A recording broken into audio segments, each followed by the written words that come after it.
pagtatanghal po ng Saksi Special Series ng Dalawang Mukha.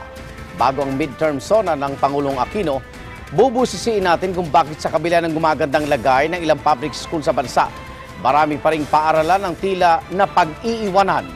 Darito ang report.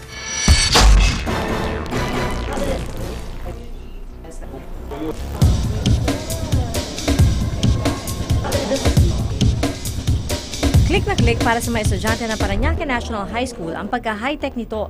Bagamat public school, meron itong Wi-Fi, interactive digital board at kanya-kanya pang tablet ang estudyante sa klase. Real-time din ang pag-exam dahil sa halip na sa papel isulat ang mga sagot, dito na lang yan i-enter sa keypad. Mabilis matuto pag nagta-tablet. Tsaka po hindi mo na po kailangan gumamit ng mga ballpen, notebook. Pagka conducive yung environment, yung classroom, mas nakafocus yung mga bata sa pag-aaral.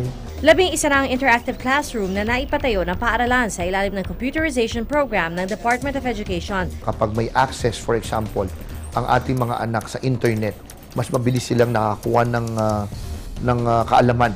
Bagamat hindi lahat ng public school ay ganito na, marami na raw pagkukulang sa sektor ng edukasyon ang napunan mula nang maupo ang Pangulong Noynoy Aquino. Kasabay ng pagsusulong sa K-12 program kung saan magdadagdag ng 2 taon sa high school, dinagdagan din ang mga silid-aralan. Kaya ang kulang na lang umanong silid-aralan nasa mahigit 20,000 na lang. Nadagdagan din ang mga guro mula noong 2010 kaya halos 6,000 guro na lang daw ang kulang. Magiging 0 na rin daw ang kakulangan sa mga learning material at upuan bago matapos ang taon. Nung araw, parati tayong nagsasabi na yung basic education cycle hindi tama. Yung curriculum dapat baguhin.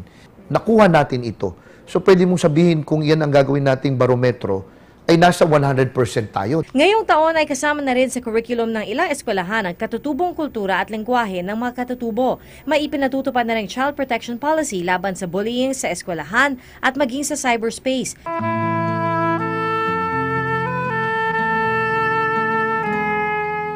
Pero sa kabila ng mga ipinagmamalaki ng gobyerno, marami pa rin tila na pag-iwanan. Tulad ng Rawang Elementary School sa Tanay Rizal, kung saan malapugon ang init sa loob ng silid-aralan na gawa sa sawali pag maaraw.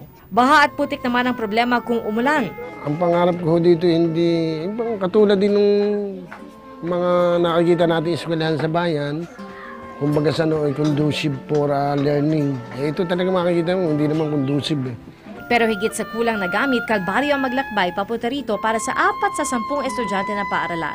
Nakatira kasi sila sa bundok ng sitio Makantog. Araw-araw tumatawid sa matataas na bangin. Gayon din sa mga ilog kung saan na rin sila naliligo bago pumasok. Kahit po mahirap para po, pag nasa ito po ang pangarap ko, mapagtapos po ako.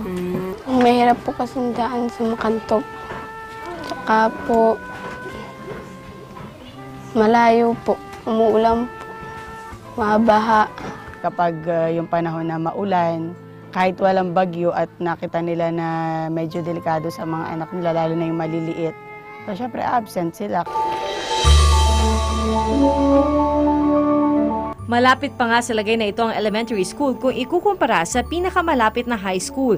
Kaya sa bawat 10 graduate ng paaralan, isa na lang ang tumutuntong sa mataas na paaralan. Sa huli, hindi lang daw mahalaga na matugunan ang kakulangan sa mga gamit sa paaralan, kundi masiguro ring may access sa edukasyon ang mga estudyanteng nakatira sa malalayong lugar. Pagka lumayo ka na sa highway, doon ka na sa interior, wala nang high school na available, kaya napakahirap na para sa mga, lalo na sa mga maralita, na magpatuloy ng kanilang pag-aaral. Isang paaralang babad sa makabagong teknolohiya, isang paaralang salat sa kagamitan, mga estudyanteng mukha ng pag-usad at ilang sumasalamin pa rin sa mukha ng kakulangan. Sana lang ang napag-iwanan, huwag tuluyang makaligtaan ng pamahalaan. Ang basic na hamon pa rin, whether or not may K-12, kailangan tugunan ito ng gobyerno, no, na tiyakin na makapag-enroll, na merong paaralang mapapasukan at makatapos mula kinder hanggang high school ang mga kabataang Pilipino. Para sa Saksi, PR Kanghel reporting.